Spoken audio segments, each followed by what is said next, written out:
Alléluia. Je vous salue tous au nom du Seigneur Jésus-Christ. Vous me permettez de danser un peu parce que je suis dans la joie. Parce que Christ est vivant.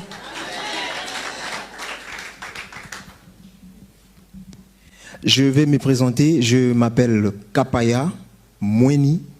C'est le nom des familles. Et je suis le dernier de la famille, d'une famille de sept enfants. Aujourd'hui, je suis père de 5 enfants, grâce à Dieu. Je viens de la ville des Lieux Saints, en Île-de-France. Je vais vous faire un court témoignage, parce que j'ai un long témoignage. En fait, je me dis que toute ma vie est un témoignage pour la gloire de Dieu. Parce que sans Dieu, je ne serais pas là devant vous, en train de témoigner. Je n'aurais même pas mes enfants qui sont là, en train d'écouter ces témoignages. Je pense que c'est pour la première fois qu'ils écoutent ces témoignages. Mes frères et sœurs, je viens de loin. J'étais, je peux dire, j'étais les vrais, un vrai païen, donc un mauvais. J'étais dans le monde. J'ai grandi dans cette famille de 7 enfants, à Kinshasa, capitale de la République démocratique du Congo, en Afrique centrale. J'ai grandi dans une commune un peu influente de Kinshasa, la commune des Bandal, là où est sorti presque plusieurs stars du pays.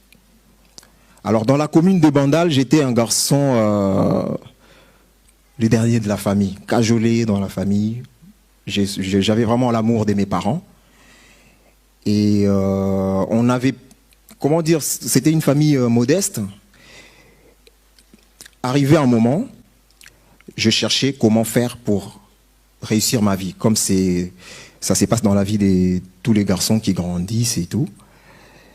Alors, nous avions à l'époque un grand groupe du pays, là où je vous ai dit qu'il y a des stars. C'était un grand groupe. En fait, nous, en tant que jeunes, et j'étais païen, j'étais vraiment dans le monde, on regardait ces groupes-là. Pour nous, ils étaient comme des modèles. Donc, c'était nos grands frères. Arrivé à un moment, comme Dieu, par son amour, moi, je ne le savais pas, il avait déposé un don en moi.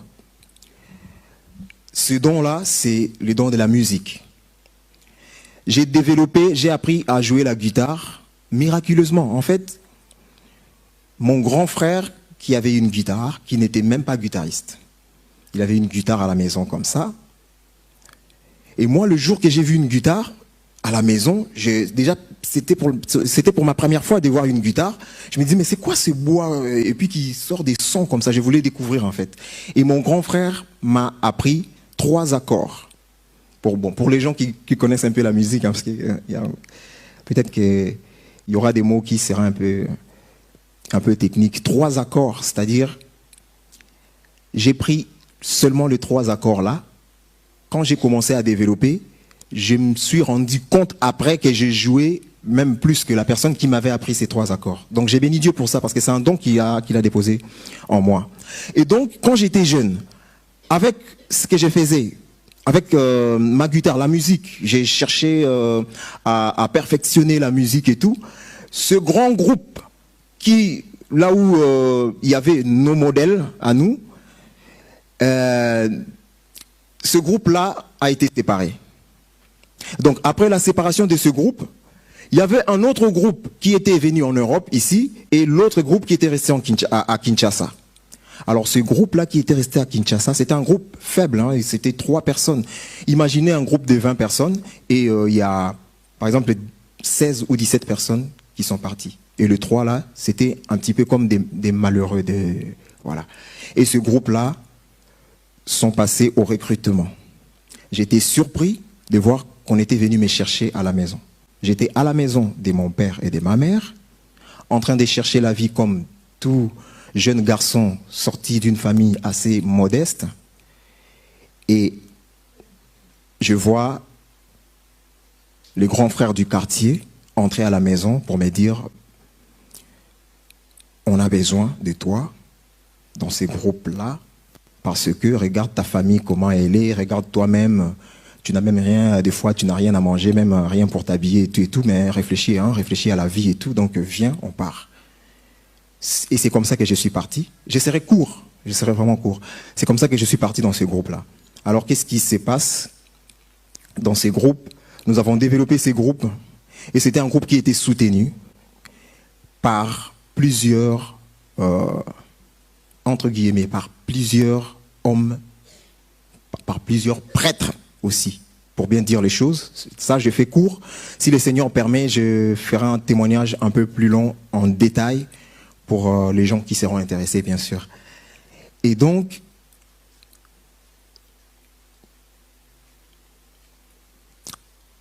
ils étaient en train de chercher le nom de ce groupe. Alors, on avait fait un voyage dans une province et on était invité voilà, chez le gouverneur de cette province. Et pendant qu'on était en train de jouer, à la fin, le fondateur de ce groupe-là est venu et c'est là qu'il a baptisé ce groupe-là. Il a baptisé au nom de Maison Mère. En fait, ce nom Maison Mère, ce nom Maison Mère là c'est le nom que porte l'Église catholique, si vous voulez bien. Donc c'était un groupe qui était, en fait, j'étais jeune, j'étais païen, j'étais là, j'avais envie d'avoir la gloire, je voyais le succès, voilà, je vais jouer dans ces groupes et voilà, Dieu va nous aider et on va aller en Europe, je pourrais bien construire ma vie, avoir un avenir et tout. Moi, c'était ça. Jeune, je ne voyais rien. Mais en fait, le nom Maison Mère, c'était par rapport à l'Église catholique, parce qu'il y avait des prêtres qui soutenaient aussi ce groupe. Alors, nous avons évolué dans ces groupes, nous avons évolué dans ces groupes, ignorant que j'étais de ce qui se passait dans les ténèbres, parce que dans le monde, il n'y a pas la vie. Le monde, tout ce qui se passe dans le monde, c'est le mensonge, en fait. La gloire du monde, la joie que le monde donne, c'est du faux. Je vous assure, c'est du faux. Parce que j'étais à fond dans la joie, je pensais que je prospérais, je pensais que j'étais bien, j'étais dans la paix, succès. Je me rappelle un jour, nous sommes venus en France en tournée pour faire la salle de Bercy. Pour jouer à Bercy, l'affiche qu'on avait fait, j'étais juste surpris de voir qu'on m'a apporté le soutane, une soutane noire, voilà, le soutane des prêtres en fait, si vous voulez. C'était vraiment, en fait, j'ai pris la photo, mais je ne voyais pas la grandeur. Mais le jour où l'affiche est sortie, c'est là que je me suis rendu compte que j'ai été présenté comme un prêtre en fait. Donc nous avons joué à Bercy, mais c'était comme des prêtres qui viennent jouer. En fait, ça, je l'ai compris après que le Seigneur m'a délivré. Parce que je ne suis plus païen, le Seigneur m'a délivré. Le Seigneur a transformé ma vie. Et ce témoignage, il a permis que vous puissiez l'entendre. Moi, votre frère, je ne sais rien, mais le Seigneur, il sait ce qu'il veut faire dans la vie de chaque personne qui écoute ces témoignages. Moi, je ne fais que transmettre. Parce que même ces témoignages-là, l'ennemi n'avait pas voulu que ces témoignages soient libérés. Pourquoi? Un jour, nous sommes allés à Londres, et dans ces tournées-là, il y avait le chef du groupe qui avait fait son plan. En fait, pour revenir un peu à ce qui s'est dit, à ce qui vient de se dire ici, l'amour dans le monde, ce n'est pas pareil de l'amour de Dieu. L'amour du monde nous voile, en fait, nous voile les yeux. L'amour du monde, c'est les ténèbres. C'est quelque chose qu'on ne peut jamais comprendre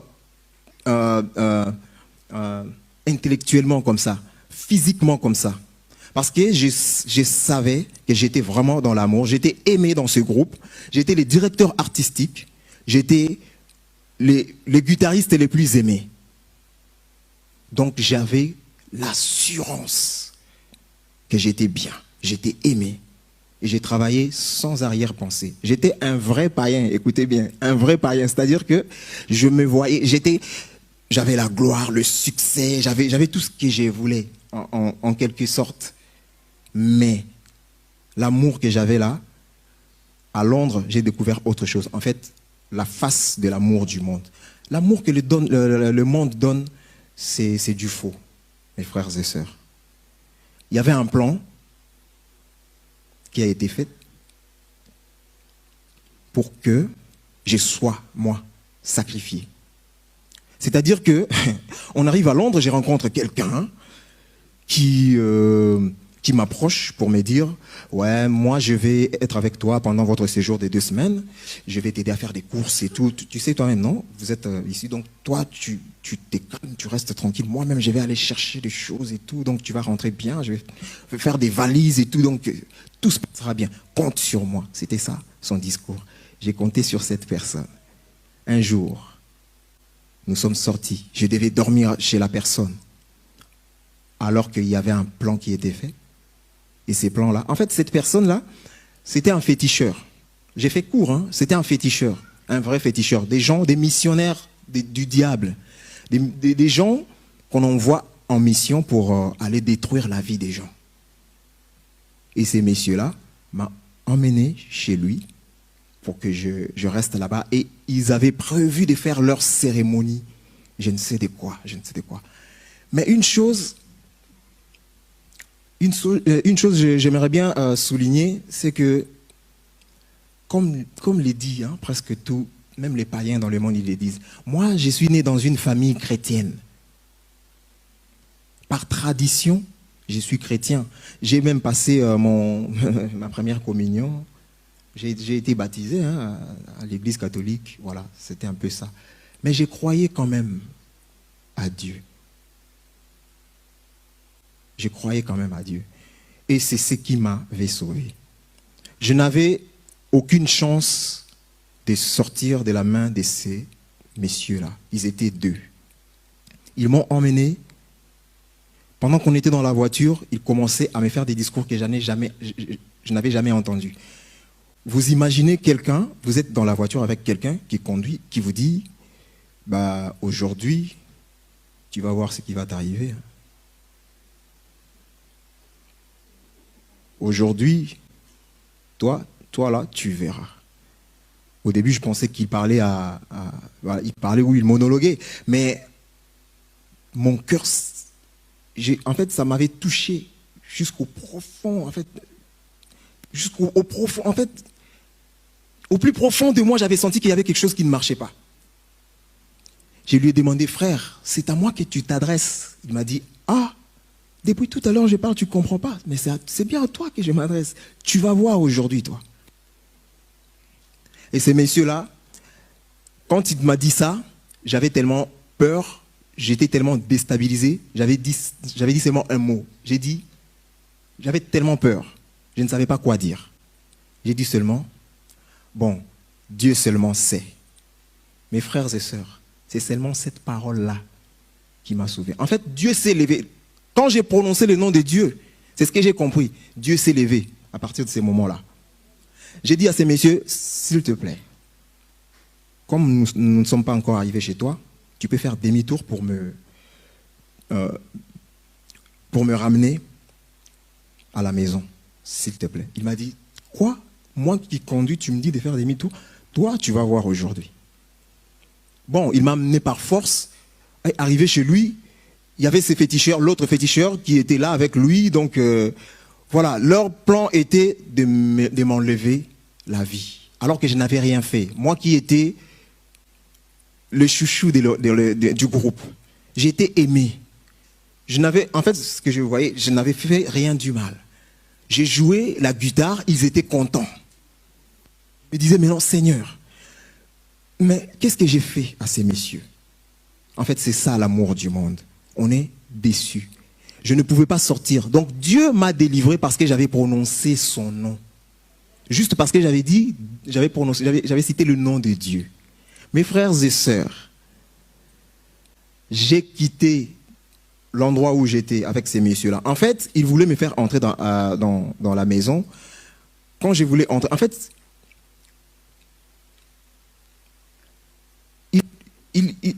comment dire ça? Ils faisaient des incantations pour me dominer, en fait.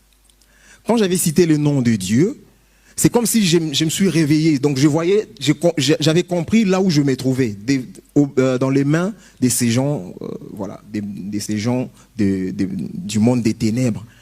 Et ces messieurs, quand il m'a appelé pour entrer dans sa maison, j'ai fait premier pas, deuxième pas, troisième pas, ma conscience revient. J'ai dit, s'il te plaît, tu peux me ramener chez moi.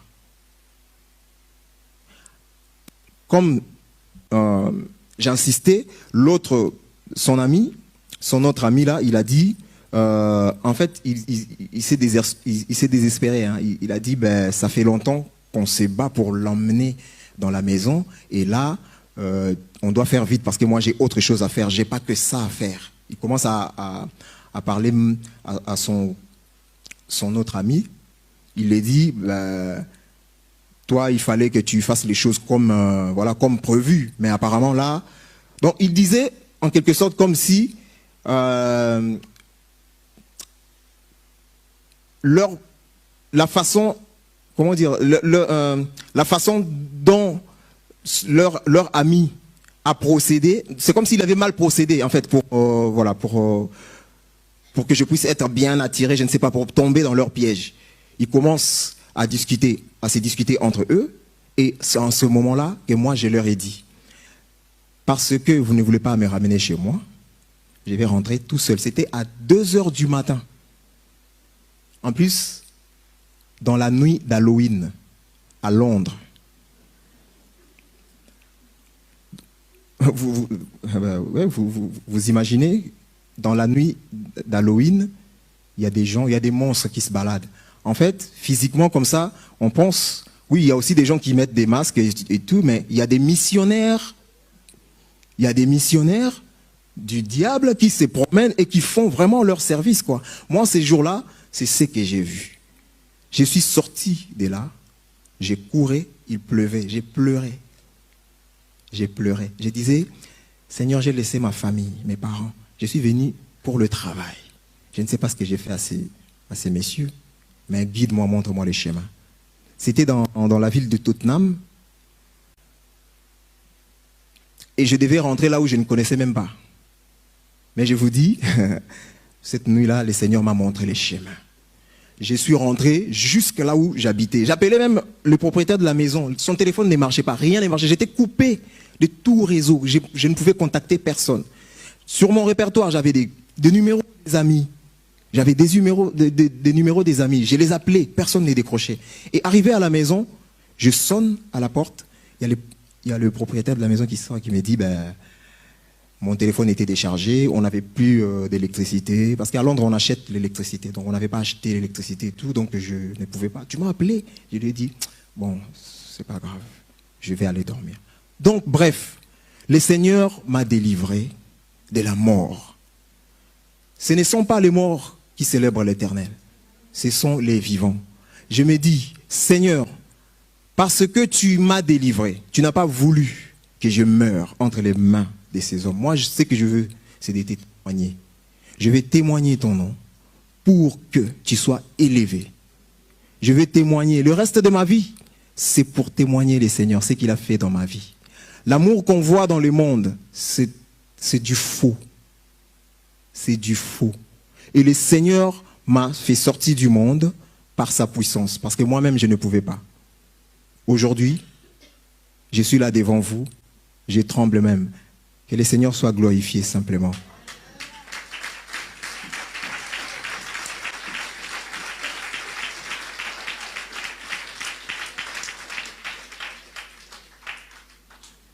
Si le Seigneur permet ces témoignages, je partagerai avec vous en long dans la chaîne de l'Église, si le Seigneur permet.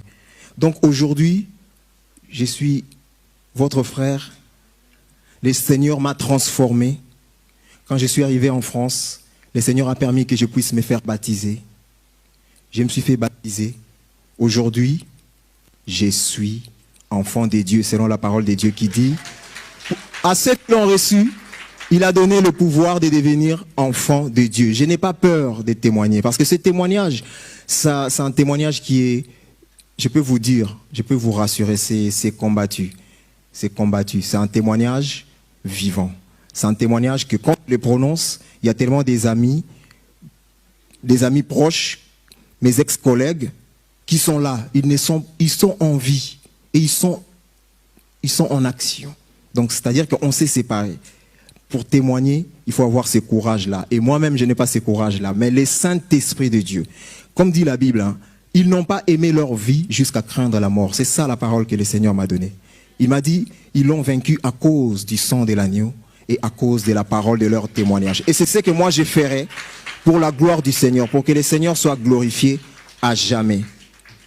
Voilà, que Dieu vous bénisse.